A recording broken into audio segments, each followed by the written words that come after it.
Hi Belinda, thanks again for your time. Hi, Erin. So we've looked at some of the influencing factors for domestic violence, and one of the ones that kept coming up was the levels of unemployment, especially faced by women of the Solomon Islands, which is also something we spoke about. And so our plan is to go in with something around unemployment for women and strengthening that divide, I suppose, between men and women. Do you think this is something that would be viable? Yes, I do. I think that it would be a very useful thing to do. So we're looking at a women's circle of empowerment, which would provide a space for young women to come and engage in a productive occupation, as well as experience connectedness with their peers and potentially learn some new skills. And we were looking at shell money. We see that it's quite a traditional cultural activity, and we're just wondering if you could tell me a little bit more about it.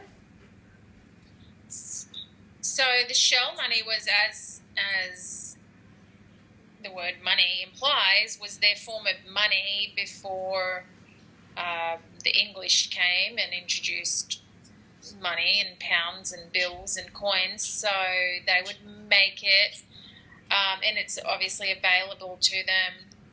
They're islanders, they live by the sea, and the more strings, they'd string it up, so the more lengths of shell money someone had, the richer they were. They would use it to trade, and for bride prices, that was a common practice that still exists today. So like a dowry, when someone was getting married, I have a string of shell money here. This is a traditional form of shell money, in like a necklace form. So you would see traditionally people at a bride, say, would be wearing like lots and lots of shell money, and then they use that type of beading to make necklaces now for jewelry that they sell in the markets, and it can have different, pendants on the end, and it's all very traditional.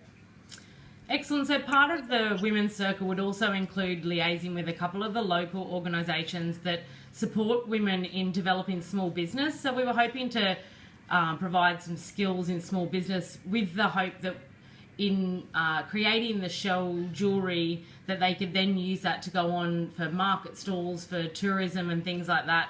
Trying to address that inequity and the inability to access employment, that women can become a little bit more self-sufficient and create their own employment. Is that something that you think would get off the ground in the Solomon Islands?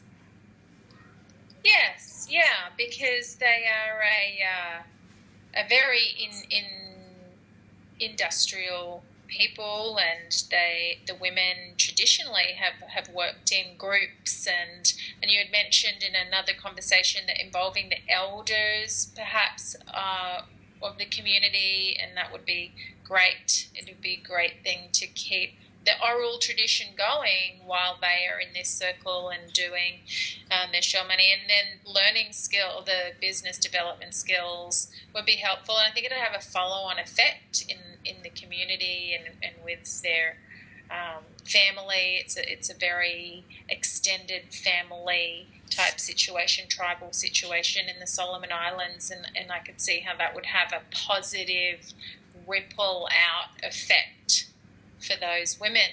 Excellent. That's definitely sort of along the lines of what we were hoping. So it's been really good to gain some insight to ensure that we are going in the direction that we should be. I thank you so much for your time, and we'll get back to you and let you know how the program goes. Yeah, good luck, Erin. It was nice talking to you. Thanks.